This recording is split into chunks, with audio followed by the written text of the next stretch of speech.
एक ऐसा पॉइंट था जिस पॉइंट के ऊपर जितना भी हमारा इनफाइनाइट यूनिवर्स है ना वो कॉम्प्रेस था। सडनली क्या हो जाता है कि जितना भी यूनिवर्स होता है ना वो एक पॉइंट पर बहुत कॉम्प्रेस था, वो अचानक से एक्सपांड करता है और वो इतना एक्सपांड करता है या फिर ये कह लो अभी भी एक्सपांड हो रहा है। 13.8 बिलियन ईयर्स हो चुके हैं भाई इस घटना को। ये थ्योरी थी भाई बिग बैंग की। इसको काउंटर करने के लिए भी कुछ ऐसी थ्योरीज आती है जैसे बिग बाउंस थ्योरी। अब इनके हिसाब से क्या होता है कि जो बिग बैंग होता है ना वो साइक्लिक होता है, मतलब एक पॉइंट के ऊपर वो बहुत कॉम्प्रेस होता है, फिर वो बहुत एक्सपांड होता है और एक पॉइंट के ऊपर ना फिर वो कॉन्ट्रैक्ट होना शुरू हो जाता है, मतलब कॉम्प्रेस होना शुरू हो जाता है और वो इतना कॉम्प्रेस हो जाता है कि उस पॉइंट को हम कहते हैं सिंगुलरिटी ने एक छोटा सा पॉइंट बनता है। लेकिन ये जो प्रोसेस है ना ये चलती रहती है भाई इनफिनिट टाइम। अब मैं आपको ना क्या समझाना चाहता हूँ और मुझे ना क्या समझाना है भाई आपको इस वीडियो। हमारे जो भी वर्ल्ड है ना जिस पर हम रहते हैं उस वर्ल्ड में भी नेचर में ऐसी 3 चीजें हैं जिसको हम एग्जैक्टली कॉपी करते हैं और नेचर ने ये बाय बॉर्न हमें दी है। कहीं ना कहीं ऐसा होता है कि ये चीजें भी हमें कॉपी करने के लिए या फिर उसको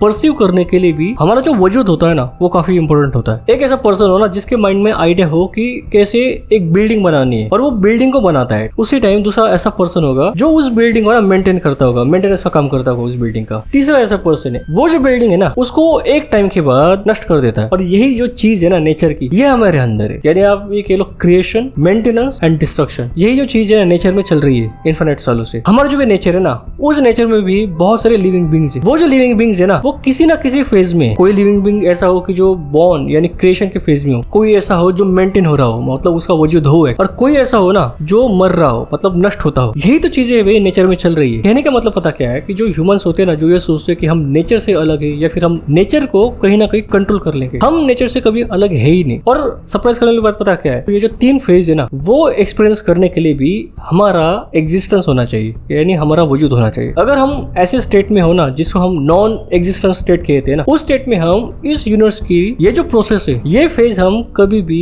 जान ही नहीं सकते, परसीव कर ही नहीं सकते। और इवन हम इसी चीज को कॉपी कर रहे होते भी हमारी लाइफ में, चाहे वो हमारे थॉट्स हो या फिर हमारे कोई एक्शंस हो। इस यूनिवर्स में हम ये सोचते कि हमें बहुत कुछ पता है यार, मतलब ये चीजें